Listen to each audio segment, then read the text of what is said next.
పుష్ప సినిమాలు ఇవన్నీ చూడటానికి బాగుంటాయి. సినిమా పరంగా నేను సినిమా పరంగా సినిమాని చూడటం, ఎంజాయ్ చేయటం వేరు. అదొక సినిమా, ఒక కల్పిత గాథ.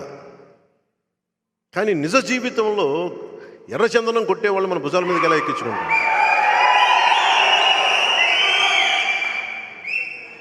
అంటే అంత అకారం. నేను డబ్బులు సంపాదించుకున్న మార్గాలు బోల్డని ఉన్నాయి.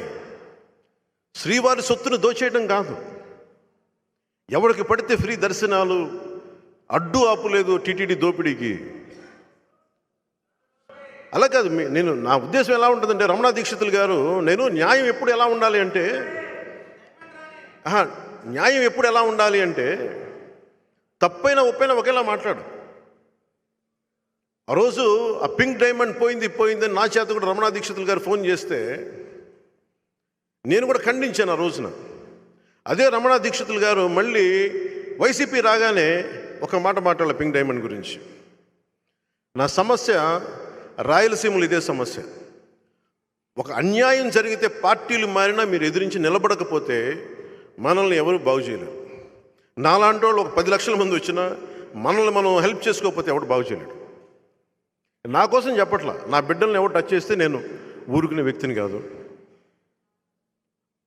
ఒక 5,000 జీతగాడిని అయినా సరే నా కుటుంబాన్ని ఎలా రక్షించుకోవాలో తెలిసిన వాడిని. నాకు మీద గురించి నా భయాలు లేవు. నా బాధ, నా భయాల వల్ల సమాజం ఏమైపోతుంది.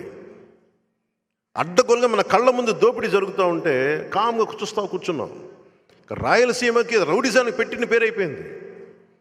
నా ముందే చెప్తున్నారు ఒక్కొక్క వైసీపీ నాయకులు, మా ఏరియాలకు వస్తే మేము ఊరుకోమన్నా, మేము ఎవరిని అన్నా మా ఏరియాలకు వస్తే మేము ఊరుకోమండి, మా నియోజకవర్గాల్లో మాదే పలుకుబడి, ఎవరిని ఊరుకోం మేము. పలమనేరు అనండి, పీలేరు అనండి, ఏ నియోజకవర్గం అనేవాడి. అలా కాదు. ఇది మీరు కూర్చొని ఒక నిమిషం, మీరు కూర్చొని యువత వచ్చే తరం మీరు వ్యూహం వేయాలి. మీరందరూ ఏకాభిప్రాయానికి రావాలి. మన ఉమ్మడి ప్రయోజనాలేంటి, మన సామూహికంగా మనం ఏం ఆలోచించాలి, ఎక్కడ మనం గొడవ పడుతున్నాం, ఎక్కడ ఏకాభిప్రాయం ఉంది, ఏకాభిప్రాయం ఉన్న చోట అందరూ కలవండి, నిలబడండి. ఎందుకంటే రాయలసీమను కనుక ఇప్పుడు మనం ఇంకొకసారి వైసీపీని తెచ్చుకున్నారా మీరు మర్చిపోండి. అందరూ గల్ఫ్కి వెళ్ళిపోండి, తెలంగాణకు ఉద్యోగాలకు వెళ్ళిపోండి, తెలంగాణ వాళ్ళ చేత మళ్ళీ తిట్టించుకోండి. అక్కడ ఆంధ్ర వాళ్ళు మళ్ళీ మా ఉద్యోగాలు కొట్టేస్తాం, తిట్టించుకుందాం మళ్ళీ ఇంకోసారి. കാരണം మీరు చెప్తాను ఎంత బాధ అనిపిస్తూ ఉంటే అన్న, మా ఊర్లు వదిలి, మా అమ్మ నాన్న వదిలి పక్క కర్ణాటక పోవాల్సిన అవసరం ఏముందన్న, మాకు గల్ఫ్లకు పోవాల్సిన అవసరం ఏముందన్న. రైల్వే కోడ్లో ఒక మాట మాట్లాడితే మన వాళ్ళ గురించి బత్తాయి చెట్లు, చీనీ చెట్లను కొట్టేశారు, చీనీ చెట్లని. ఎందుకు భయపడాలన్న? దిగుచ్చారా వీళ్ళు? జగన్ మాట్లాడితే భయపెట్టేస్తాడు, మీకు అధికారం ఉంది అంటే నాకు తొడగొట్టడాలు ఇవన్నీ తెలియవు.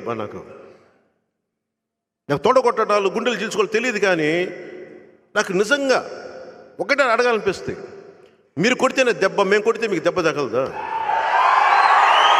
మీరు కొడితేనే మా ఒంట్లో నుంచి రక్తం వస్తుందా? మేము కొడితే మీ ఒంట్లో నుంచి రక్తం రాదా? మీరు కొడితేనే ఎముకలు ఇరుగుతాయా? మేము కొడితే ఎముకలు, కాళ్ళు, కీళ్ళు ఇరగవా? మీకు ఇరుగుతుంది. ఎంతకాలం బానిస సంఖ్యలతో ఉంటారు కబంధ హస్తాలను ఆలోచించండి ఒకసారి.